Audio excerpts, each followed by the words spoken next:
Estamos de regreso en esa transmisión especial de la Feria del Libro Universitaria, aquí desde el Salón de Usos Múltiples de la máxima casa de estudios de la entidad. Un placer continuar con ustedes en estas transmisiones y llevándoles todas las presentaciones del libro que se han tenido durante estos días y los que vendrán. Pero bueno, el día de hoy y en este momento continúa con una muy especial, ya que corresponde al país invitado, Perú. Como les hemos platicado en diversas ocasiones, bueno, esta Feria del Libro se hace internacional a tener como país invitado a Perú y justamente toca turno ahora a ellos que nos traen un libro a presentar. Mujeres trans en el Perú, historias de vida e identidad de Jimena Salazar.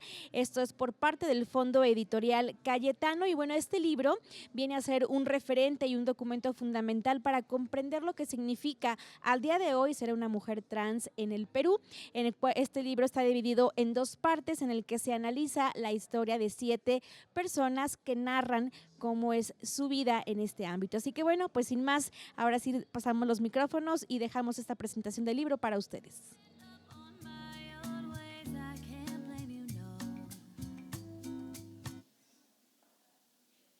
¿Tardes? Sí se escucha. Muchas gracias a todas las personas que están aquí con nosotros y además a las que nos siguen a través del canal de TVUA, así como el canal de YouTube y nuestra página de Facebook. Desde el Departamento Editorial de la Dirección General de Difusión y Vinculación, damos a todos ustedes la bienvenida a esta 26ª edición de la Feria del Libro. Nos da mucho placer presentar este libro a continuación, que se titula Mujeres trans en el Perú, historias de vida e identidad, de la autora Jimena Salazar Lostanao, con el sello del Fondo Editorial Cayetano. En el panel de hoy nos acompañan Lisbeth Alvarado Campos de Gócer, que es la editora, la licenciada Eva Cabrera Ramírez y lamentablemente la doctora Ingrid Anet Gómez Ramírez, por motivos de fuerza mayor, no nos va a poder acompañar el día de hoy, pero nos mandó su presentación, entonces vamos a participar a través de eso. Y bueno, me voy a permitir leer una breve semblanza de nuestras panelistas que nos acompañan aquí y empezamos. Lisbeth Alvarado Campos de Gócer es jefa del Fondo Editorial de la Universidad Peruana Cayetano Heredia. Es directora de la editorial feminista y con enfoque de género Gafas Moradas. Además, es docente de comunicación académica, investiga sobre lectura y escritura digital, el acceso a la lectura en el Perú con perspectiva de género y la participación de la mujer en el sector editorial peruano. Entre sus proyectos editoriales más recientes se encuentra la recuperación de textos peruanos fundacionales feministas y de género.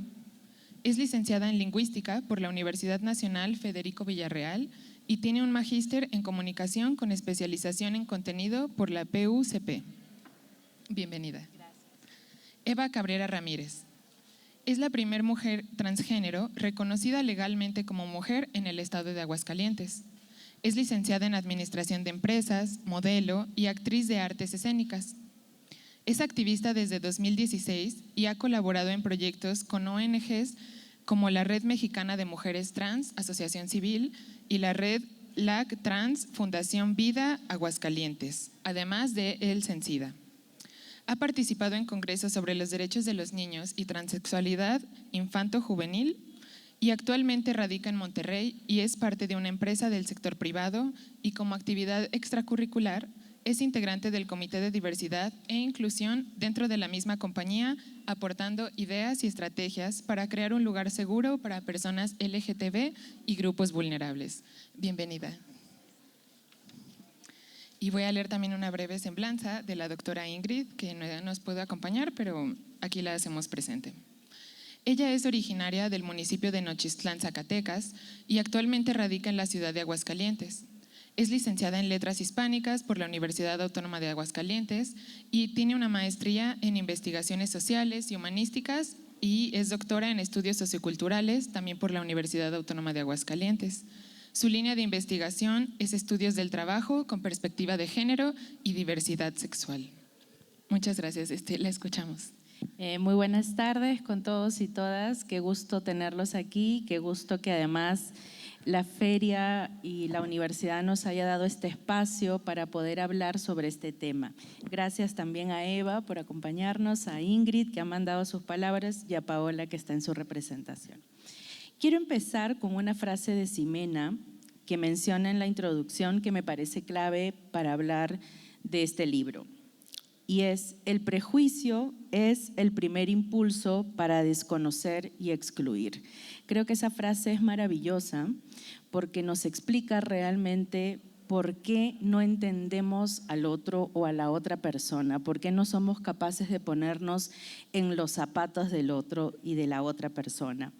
Y esta situación además nos hace, al no entender algo, al no comprender, nos hace excluir, apartar y ocultar, ¿no? Entonces, este libro es importante y fue importante publicarlo en la universidad. Justo antes de empezar el conversatorio les mencionaba a Eva y a Paola que para mí como editora y como mujer feminista es importantísimo además que la universidad toque estos temas, que se pueda abrir el diálogo, que no sea un tabú dentro de nuestras escuelas, dentro de la academia.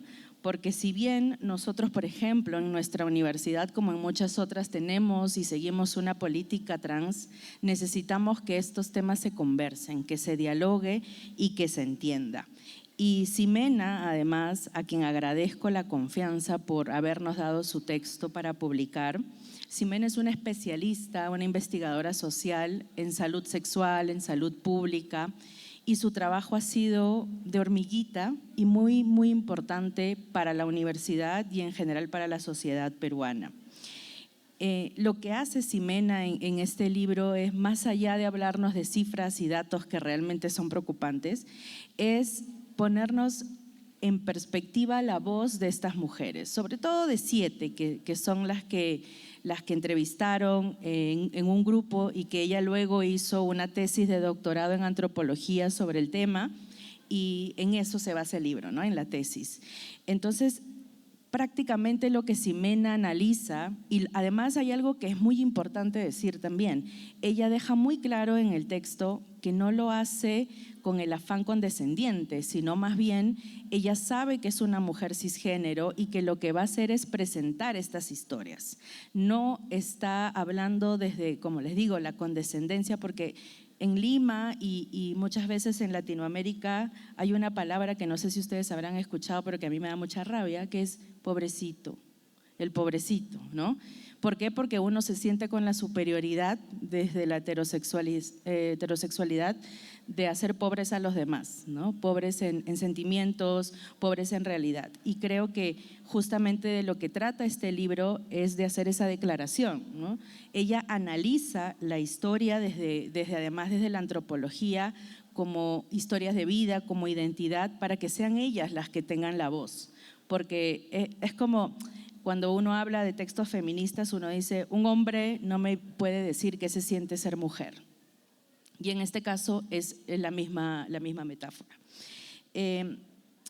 Ximena, además, lo que hizo con esta investigación académica y lo que nosotros le propusimos desde el fondo editorial es que toda la parte académica quedara, porque realmente es muy interesante.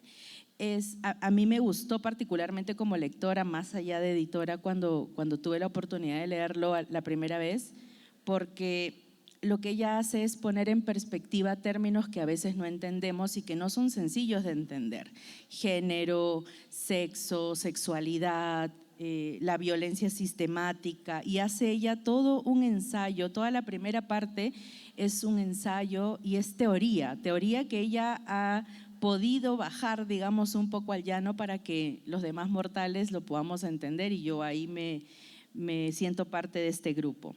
Entonces, ella no solamente habla de la sexualidad, que es lo que normalmente se suele hacer cuando uno piensa en los libros que salen y que se publican sobre mujeres trans o sobre hombres trans. Lo que ella hace más bien es tratar de dar un camino, un recorrido a la identidad de construcción, ¿no? A la construcción de la identidad. Y algo que ella deja claro también es que esta construcción no es me invento mañana que quiero ser trans, ¿no? Entonces, sino más bien es un desarrollo, es un proceso, y creo que ella lo toca muy bien.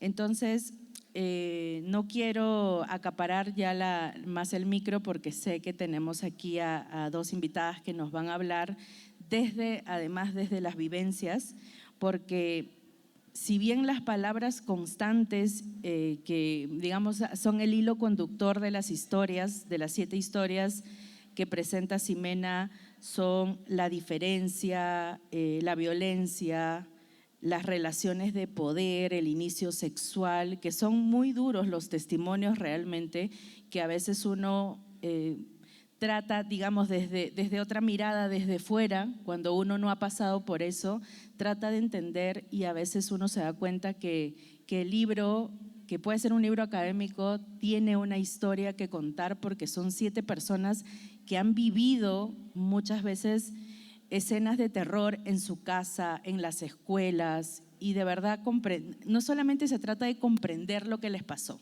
sino de ser activos, activas, de activar, me gusta ese verbo, para que no pase estas cosas en el futuro. Yo sí creo, y es algo que lo hablábamos además en algún momento con Ximena, que las nuevas generaciones van a transformar este escenario. Ella escribió este libro, la tesis, en 2015, digamos hace casi 10 años. Y sí hay un cambio, pero ese cambio lo hacen las activistas, lo hace la gente en la calle, no lo hace el Estado, al menos en Perú no. En Perú la ley trans está durmiendo en el Congreso, quizá en algún momento se despierte, no lo sabemos, pero sí es importante empezar a hablar sobre el tema, publicar libros. A mí me gusta decir siempre que publicando también se lucha, y yo creo que esta es la mejor forma de cuando queremos que las políticas públicas cambien. La publicación de un libro permite que el tema se inserte en una conversación que va más allá de una conversación de A2, de A3, sino es una conversación que tiene base y que puede llegar además a estas personas que son quienes deciden nuestros futuros, digamos, ¿no? Que es el gobierno.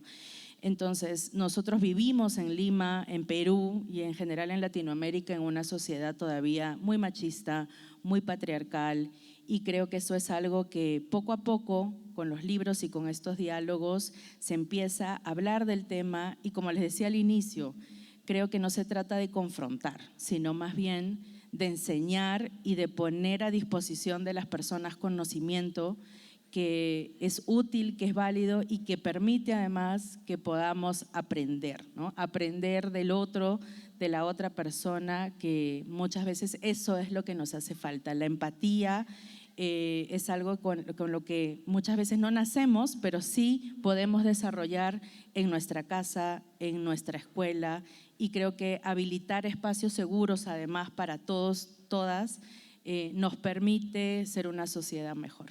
Muchas gracias.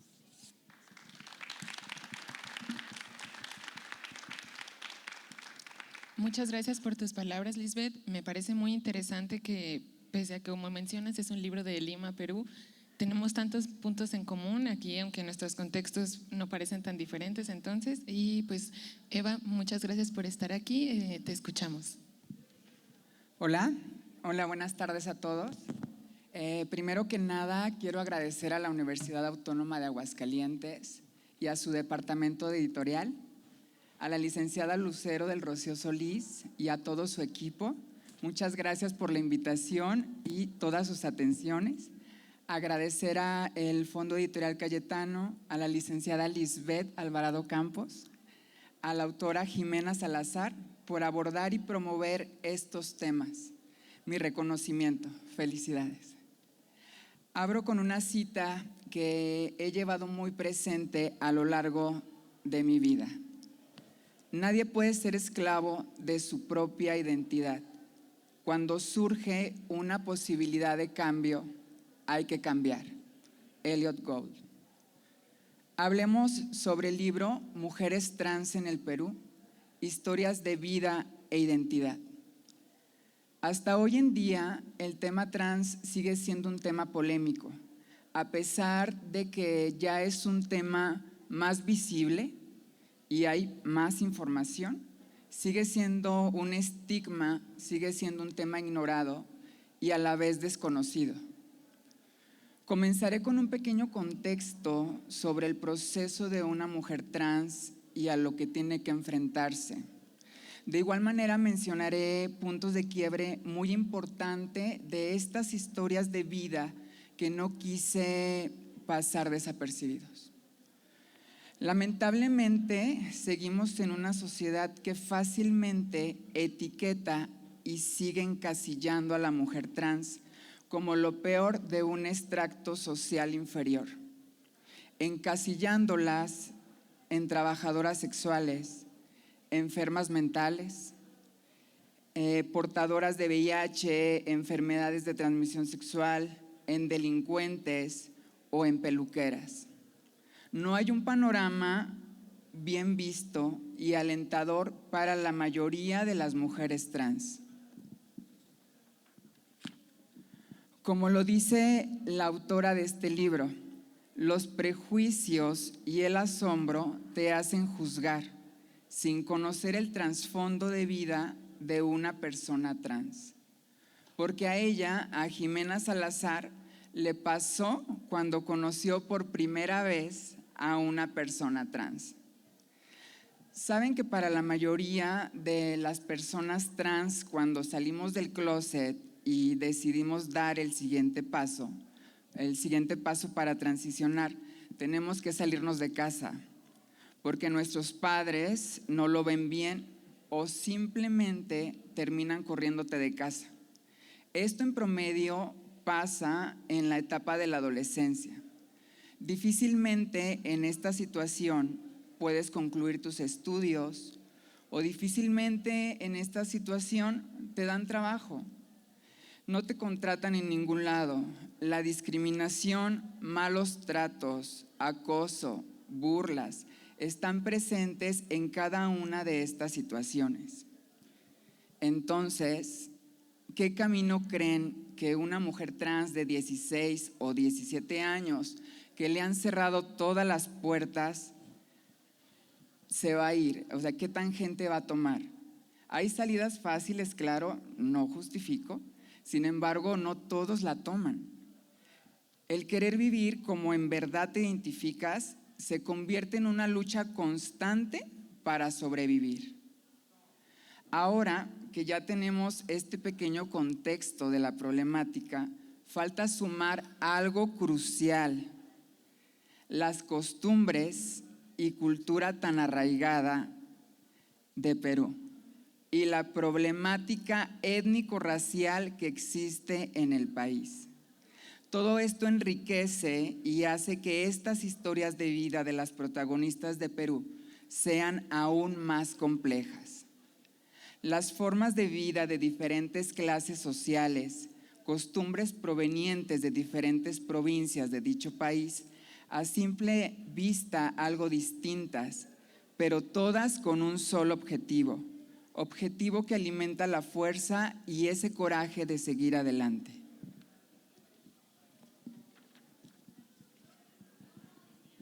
Perdón que traigo el acordeón, pero era mucho que tenía que externar. La travesía de esta odisea comienza con el despertar de una mujer trans, y esto pasa en la etapa de la niñez. En esta etapa te das cuenta que algo no anda bien. No sabes qué es, pero sabes que eres diferente a los demás. La curiosidad, los gustos, ademanes te convierten en el delicadito de la escuela o en el jotito, y eres objeto de burlas sin saber qué está pasando. Tus compañeros te excluyen. Aunado a esto, tus padres se asustan, no saben qué hacer, te castigan, te golpean o te imponen actividades exclusivas de niños. Todo esto hace que la niñez sea un proceso muy confuso. Al llegar a la etapa de la adolescencia, llegas con toda la expertise que ya adquiriste en fingir y mentir frente a los demás. Etapa en la que te escondes para poder ser tú misma. Con la adolescencia se hacen presente la curiosidad y el despertar sexual. La atracción hacia los hombres te llevan a buscar experiencias sexuales para probar y conocer.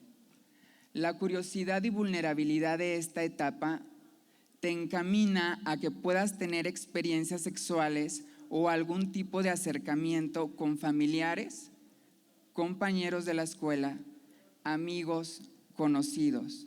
Cabe mencionar que no siempre son de la misma edad, tienden a ser personas mayores.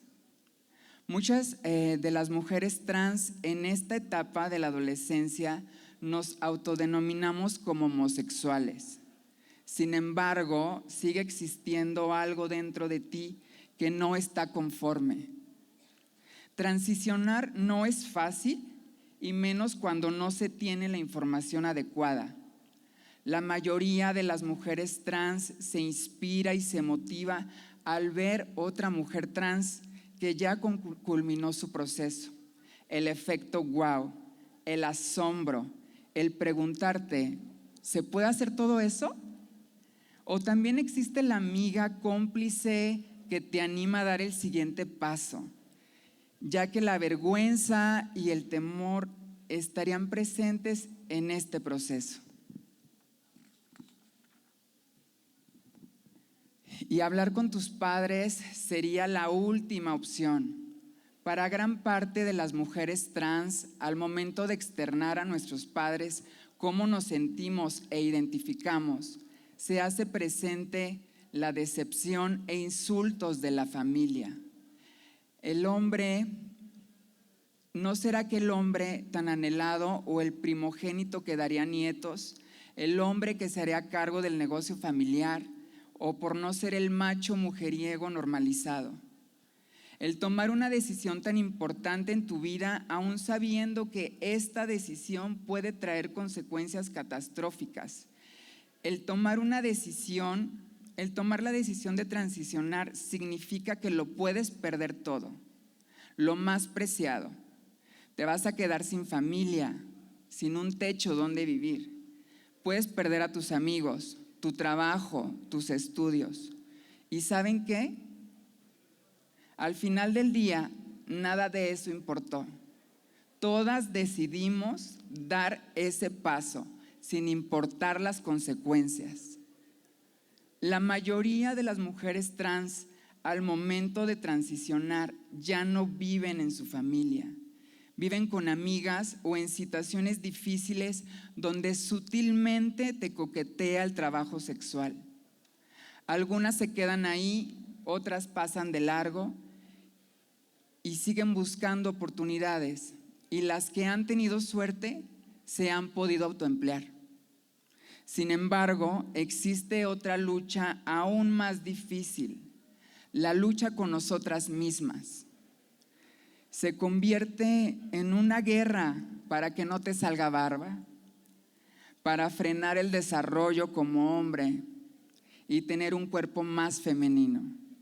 El buscar asemejarse lo más que se pueda a esa feminidad perfecta, sin importar el costo, el dolor y las consecuencias.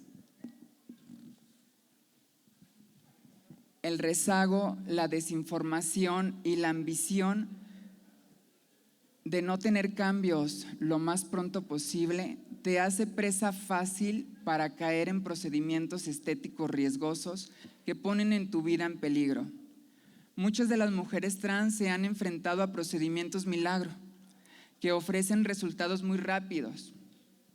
Y aquí es cuando terminan enfrentándose con la infiltración de sustancias no adecuadas para el cuerpo, como aceites industriales, aceites con petrolatos, aceites vegetales, polímeros.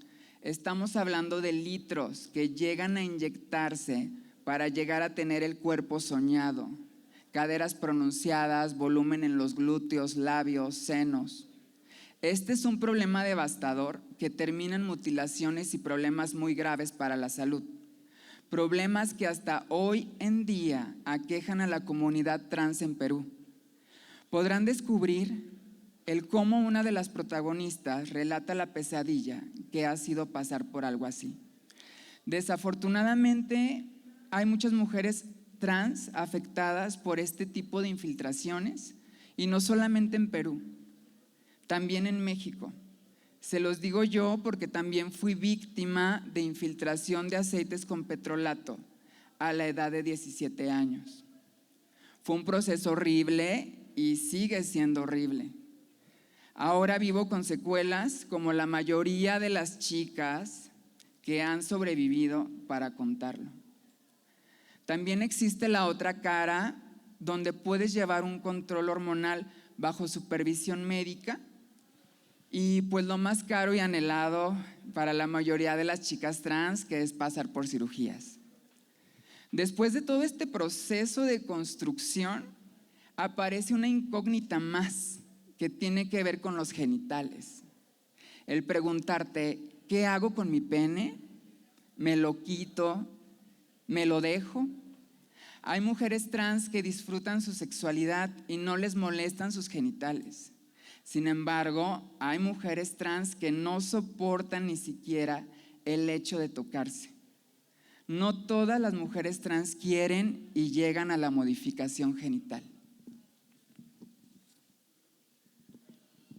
Es muy compleja la vida de una mujer trans en Perú y el resto del mundo.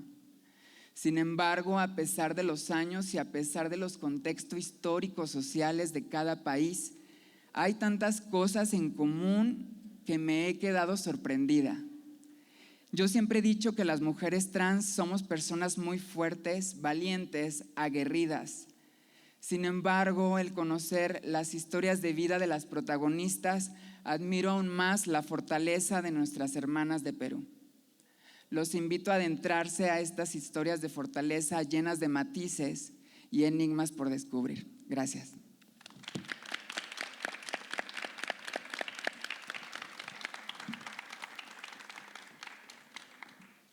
Muchísimas gracias, Eva, por compartirnos esto, no solo lo del libro, sino también parte de tu historia.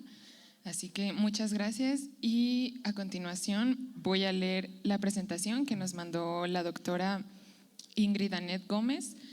Como no pudo venir, pero sí nos mandó su participación, yo la voy a leer. Bueno, el libro que nos presenta la autora es un gran avance en el estudio de la construcción de las identidades de las mujeres trans desde una perspectiva situada, es decir, tomando en cuenta su posición como mujer cis heterosexual, pero también como investigadora. Este posicionamiento es relevante dado que existe una creencia que para hacer estudios sobre personas trans es necesario que sean las mismas quienes aborden estos temas. Sin embargo, la autora nos deja claro que esto no es así, y prueba de ello tenemos este libro. Para ahondar un poco más en la obra, debo decir, bueno, en palabras de la doctora Ingrid, como doctora en estudios de género y diversidad sexual y estudios de trabajo con perspectiva de género, pero también como mujer trans, que la escritora hace un análisis muy completo sobre la distinción entre las categorías sexo y género, y cómo a partir de estas surge la necesidad, surge la identidad de género, la cual es abordada desde distintas perspectivas, pero siempre construida a partir de la percepción que genera de su entorno, desde la familia, lo social, etc. Y cómo, además, en el caso de las mujeres trans, esta identidad siempre dista del ideal de mujer cisgénero, es decir, la identidad de las mujeres trans siempre está enmarcada en diversos procesos de socialización y reconocimiento que son diferentes a la identidad de las mujeres cis de su entorno. Cabe mencionar que los autores a los que recurre la investigadora en la primera parte de su libro me parecen muy atinados, sobre todo por los debates que surgen entre ellos. No se conforma con recurrir a autoras o autores que comparten rasgos en cuanto a sus teorías sobre lo que es el sexo y o el género, sino que los contrasta con otros como Foucault, quien nos habla de los juegos de poder y que después de todo no hay un estar fuera del poder, como lo menciona Butler, por ejemplo. Hay cuerpos inteligibles por un lado, pero ininteligibles por otro, del cual no necesariamente es una marca de negatividad, ya que ambos son cuerpos que están dentro de lo que somos capaces de nombrar y por tanto existen. Ahora bien, A partir de una revisión exhaustiva, me parece que la escritora llega a puntos que considero clave y en los que ciertamente en este libro que nos presenta y en pesquisas personales realizadas en mi trayectoria académica concordamos con 2 puntos. El primero es entender que tanto el sexo como el género son construcciones sociales. En segundo lugar, que lo que consideramos como sexo biológico, el cual se considera desde una perspectiva social y cultural, es lo que nos define a los sujetos como hombres y mujeres legibles ante los códigos sociales binarios. Es una cuestión sumamente reduccionista y violenta, pues para definir el sexo de un bebé no solo influyen las gónadas, sino otros elementos como las hormonas, los cromosomas, entre otros, los cuales en ocasiones no son los esperados. Por ejemplo, en los casos de las personas intersexuales, que tuvimos un caso muy famoso con la boxeadora ahorita en los Juegos Olímpicos, y que la identidad sexogenérica es algo que siempre está en continua reconstrucción. Entonces, desde aquí no podemos hablar de seres sexuados con identidades, sino que hablamos de sujetos que se construyen y resignifican a sí mismos una y otra vez en su entorno social, familiar, laboral, pero que siempre están buscando conexiones en común con quienes sienten cierto tipo de afinidad. Ahora bien, en la segunda parte del libro, la autora nos presenta la construcción de identidad y de vida de algunas mujeres trans de regiones del Perú. Si bien todas son distintas, el denominador en común para ellas es el proceso de reconocimiento por el cual todas pasan. Primero, como homosexuales con la familia y en sus círculos sociales. Luego, van exaltando cada vez sus comportamientos y expresiones de feminidad hasta llegar a vestirse en ciertas ocasiones como mujeres. Es importante reconocer dentro de este continuum el hecho de que se definan como homosexuales, y esto se debe a que la gran mayoría es el término que reconoce para poder explicar la atracción sexoafectiva hacia los otros varones, como nos comentabas. Por otro lado, porque el término trans dista mucho de representarlas en un momento tan temprano de sus vidas. Por otro lado, posterior a reconocerse y vivirse en lo femenino, la mayoría, por falta de aceptación y apoyo de su familia, deciden salir de casa e insertarse en espacios donde haya más apertura. Por ejemplo, en las capitales de ciudades grandes, con la esperanza de encontrar un mejor futuro tanto para ellas como para sus familias. Debido a esta decisión, la mayoría de las mujeres trans encuentran en el trabajo sexual la forma de obtener ingresos para mantenerse en el nuevo espacio social y además para costear los diversos procesos a los que se someten para modificar sus cuerpos, hasta llegar al ideal percibido por cada una. La feminidad a la que han aspirado desde pequeñas, muchas de ellas sin importar los riesgos que esto pueda acarrear. Considero realmente importante, como investigadora y como mujer trans, que el trabajo sexual debemos entenderlo desde la perspectiva que le dan las informantes. Es decir, lejos de verlo como un oficio que las victimiza, deberíamos darle un giro y entenderlo como un espacio de reconocimiento y de creación de identidad, pues se vuelve el lugar en que socializan y se reconocen a sí mismas como mujeres trans, lejos del prejuicio y la violencia que la sociedad ejerce sobre ellas. Así pues, a partir de espacios como el trabajo sexual, las mujeres trans generan su identidad entre ellas, pero también con el mundo. Además, también persiguen un ideal de feminidad que se viene creando desde que eran pequeñas. Debemos entender que la familia de cada una de ellas también juega un rol importante, pues el primer espacio donde socializan, en el cual se ven vulneradas, suele ser en la familia, y en la mayoría de las veces. Y es donde la violencia muchas veces rebasa las agresiones verbales y psicológicas para llegar a agresiones más fuertes como la violencia física. Finalmente, puedo decir que las historias de vida de las mujeres trans y la creación de su identidad es muy similar tanto en Perú como en México. Y en la mayoría de los países del mundo también es así, pues estamos hablando de mujeres que nos atrevemos a desestabilizar un sistema que para la mayoría de las sociedades es fijo y estable. Sin embargo, nosotras, las mujeres trans, somos pruebas que no es así, pues como lo menciona Escobar y abro cita, lo trans femenino rompe con la matriz de la inteligibilidad heterosexual, que cuestiona al género como construcción cultural producto de la diferencia sexual.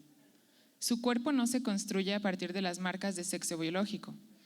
Esto, a la par que imita el orden heteronormativo, lo desordena debido a que esta construcción de la feminidad se cruza con los rastros corporales y narrativos de la masculinidad. Y bueno, esta es la participación que nos mandó la doctora Ingrid Anet Gómez. Y pues, muchas gracias. Y bueno, antes de abrir un espacio para preguntas, me gustaría saber si ustedes quieren agregar algo antes de que abramos un pequeño espacio para el auditorio. ¿No? ¿Tú, Eva? ¿No? Perfecto. Entonces, ahora sí, es momento de que el público nos diga alguna pregunta, si tienen algún comentario, ahorita es el momento.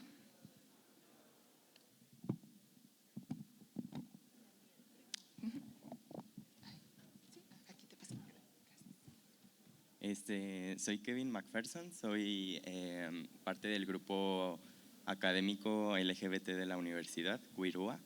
Me gustaría hacer primero una pregunta para ti, Lisbeth.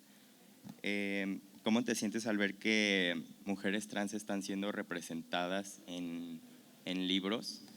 ¿Cómo crees que la literatura contribuye a la lucha por los derechos de las mujeres trans? Me encanta tu pregunta porque abre diversos frentes. Como lo decía Eva, muchas veces las mujeres trans, relegadas a ciertos espacios, ¿no? Y la literatura también refuerza muchas veces esas miradas, ¿no? Entonces, claro, cuando uno piensa, porque es el estereotipo que tiene y porque es lo que la sociedad, digamos en general, presenta, uno va a ver siempre, y esto es algo que en Perú pasa mucho, por ejemplo, en una serie de televisión, el peluquero siempre tiene que ser homosexual. Y si no, siempre debe tener ciertas características que hace que sea la burla del barrio, la burla del espacio donde interactúa.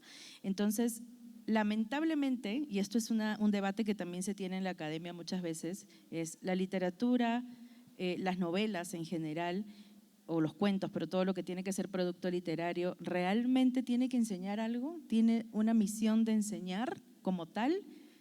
Y la respuesta puede ser sí o no.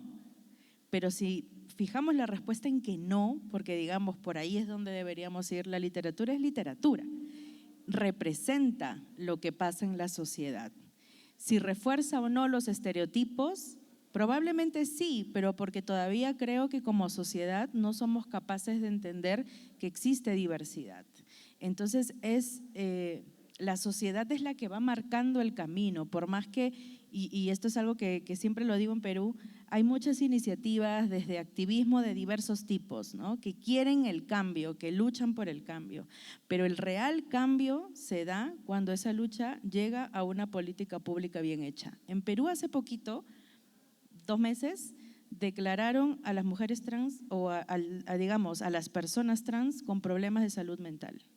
¿Para qué? Y ese era un debate muy complejo porque lo que se decía era, sí, los congresistas y la gente que estaba liderando esto, yo estoy convencida de que muchos de ellos, porque los conozco, gente que ha estado metida en esto, no es que sea gente que quiera declararlo de esa forma. Y muchos de ellos decían, es la única forma que tenemos para que estas personas puedan pasar por el servicio de salud, porque si no, no tienen servicio de salud. Pero la pregunta ahí es más fuerte, ¿no? ¿Por qué tenemos que llegar a ese extremo si podemos hablar, dialogar y hay gente que se tiene que comprar el pleito, como se dice? Entonces, la excusa era, no, queremos hacerlo así para llegar, este es el objetivo real, ¿no? Pero las buenas intenciones no van, por ejemplo, por denigrar a las personas, ¿no? Entonces creo que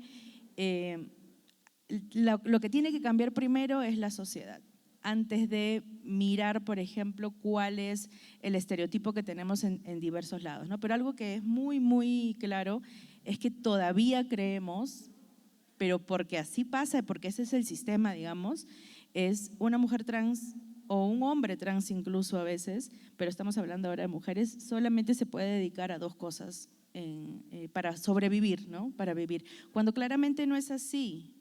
Y lo que nos falta además es las políticas, porque sin esas políticas públicas no podemos tener mayor desarrollo. Entonces creo que todo es un engranaje y que efectivamente nosotros por eso desde casa, si tenemos hijos, si tenemos sobrinos, si tenemos la oportunidad de criar a alguien, deberíamos reforzar que todos somos iguales o que todos tenemos los mismos derechos y que todos podemos desarrollarnos de la misma forma y que merecemos las mismas oportunidades, ¿no? El privilegio que tenemos muchas veces los heterosexuales no está justificado, ¿no? Entonces ya tenemos el privilegio social, el privilegio de las clases, el privilegio del dinero, entonces deberíamos como gobierno, como Estado, dar las mismas oportunidades a todas las personas que quieran o que estén dispuestas a hacer el cambio y a luchar por su vida, como decía Eva, no es una decisión que uno toma pues porque se levantó, ¿no? Al día siguiente, ¿no? Es algo con lo que tú tienes que vivir y tienes que ser un proceso tan largo que al menos esperas que no sea tan difícil ya afuera como lo es dentro muchas veces.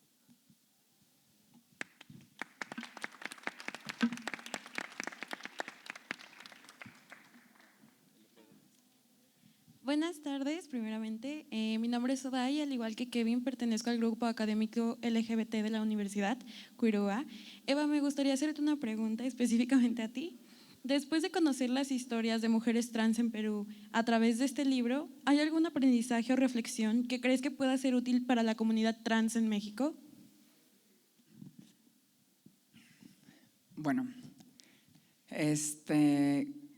cuando me presentan el libro comencé a estudiarlo y todo lo feo de las historias me pasó. A pesar de bueno, no sumando la problemática que hay en el país de Perú, pero sí lo comentaba con ellas que las historias me hicieron reír, me hicieron llorar, me remontaron a cuando comencé. Creo que a pesar de que estamos, pues hay una distancia considerable y hay diferencias en cuanto a la cultura, hay cosas muy similares y puntos de quiebre muy similares en todas. Entonces creo que la visibilidad es muy buena y estar abordando estos temas es muy bueno. El generar conciencia, concientizar a todas las personas, creo que es de gran ayuda y creo que la información es poder y pues seguir con estos temas, seguir informando y no quitar el dedo del renglón. Gracias.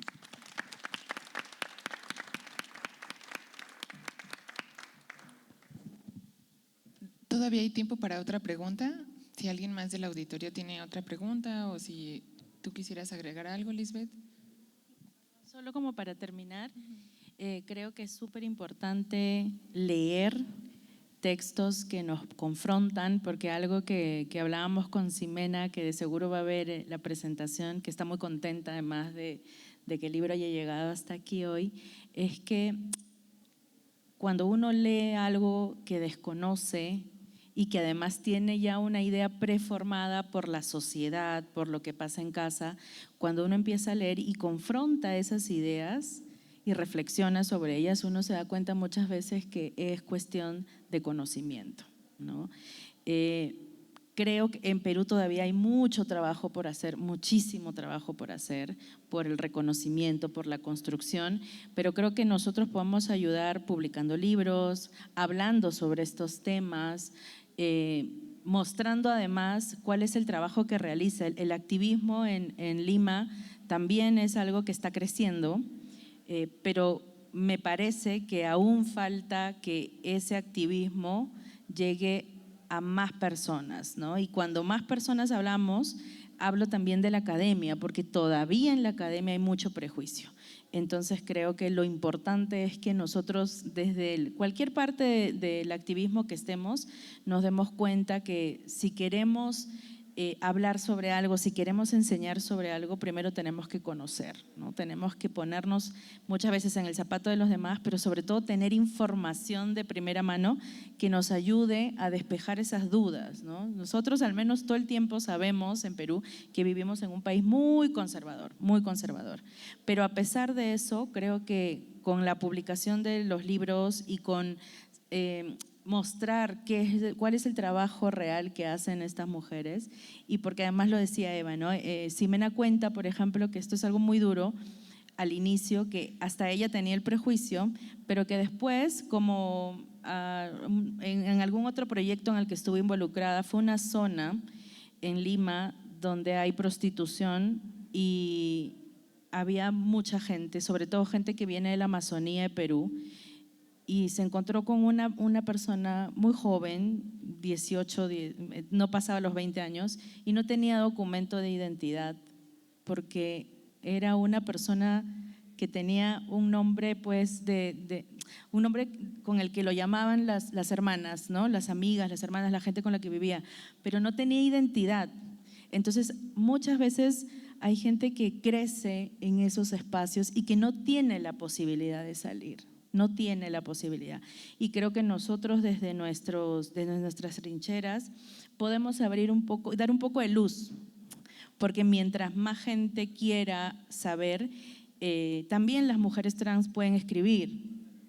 Y esta es una discusión que justo decía Ingrid, ¿no? O sea, ¿por qué alguien que no es trans puede contar cómo es la historia o puede contar una parte, analizar una parte? Sí se puede, pero no hay cómo que las mujeres trans realmente puedan contar cuál es ese proceso. Y creo que eso es valioso para que las que vienen, o para que las que están ahí y no quieren muchas veces salir, y es duro vivir así en familia, tengan una luz y decir, oye, sí se puede, ¿no? Ese no es mi destino, no solamente son 2 carreras, digamos, o 2 profesiones, sino puedo tener un mundo abierto como cualquier otra persona. Sin duda tenemos un camino muy largo por recorrer, no solo aquí en México, bueno, en Perú también, y bueno, yo creo que en toda Latinoamérica. Y otra pregunta. Antes de que cierres, y que ya todavía nos queda un ratito, obviamente agradecer la presencia de Eva aquí, la presencia de Ingrid a través de sus palabras que leyó Pau, también de Liz por estar aquí, de Lisbeth, y pues sí, como lo comentabas tú ahorita de la anécdota que justo anoche estábamos platicando, justo yo creo que la idea de este panel y de esta presentación era así visibilizar un poco estos temas. Qué mejor que hubiera presencia claramente de personas que pertenecen a la comunidad de mujeres trans y que pudieran hablar de todo esto.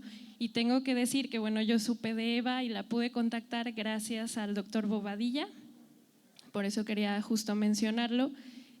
Porque es increíble que aquí en Aguascalientes no tengamos muy clara la presencia de activistas en ese tema y de la comunidad LGBT en general. O sea, tenemos ciertos personajes identificados en la sociedad aguascalentense, pero es muy notoria la ausencia de ese conocimiento.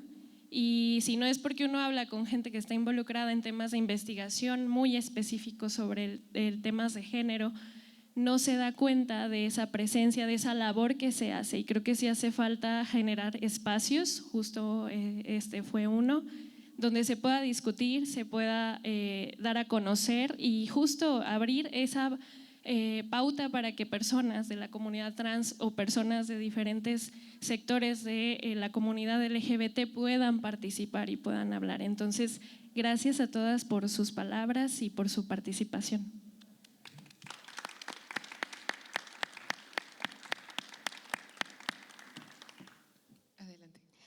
Así concluimos la transmisión especial del día de hoy, pero les invitamos a que mañana estén pendientes, ya que tendremos también una transmisión más.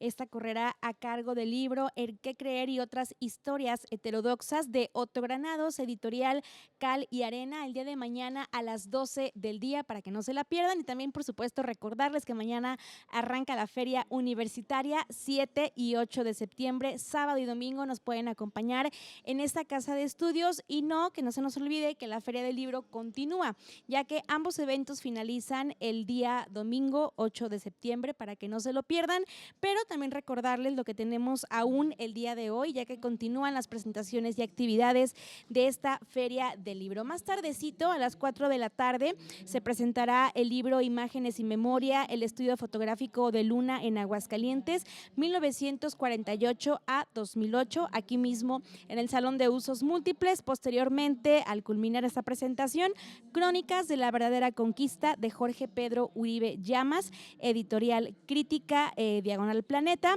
Y a las 6 de la tarde va a pasar ahora a una charla. Esta charla correrá a cargo de Alejandro Rosas con el tema ¿Por qué jamás la historia se atrevió a tanto? 35 años contando historias. Como ya les comentábamos al inicio de la transmisión, bueno, este evento, esta Feria del Libro, además de los stands que ustedes pueden visitar, de todas las más de 100 editoriales presentes en esta Feria del Libro, pues también pueden escuchar a los autores en viva voz y platicar con ellos a través de ese tipo de charlas, de convivencias, que se dan sesiones de preguntas y respuestas para que, bueno, puedan ahondar un poco más en caso de que algún libro les haya causado mayor interés. Esta es una buena oportunidad. Y para concluir el día, a las 7 de la noche se llevará a cabo la presentación musical a cargo del grupo Coiba. Este grupo presenta música latinoamericana, salsa y cumbia para cerrar con broche de oro y pues sobre todo muy ad hoc a este viernesito, y que se preparen para mañana disfrutar de la Feria Universitaria. Les recordamos que todos los centros académicos están presentes, cada uno de ellos se prepara con bastante tiempo de anticipación para traer pues lo más atractivo que tienen en cada uno y ofrecérselos para que ustedes conozcan lo que pasa dentro de nuestra universidad. Así que mañana tenemos una cita, Feria Universitaria, y 12 del día también la presentación del libro de Otto Granados. Muchas gracias por habernos acompañado. Los invitamos a que sigan en la señal de UATV.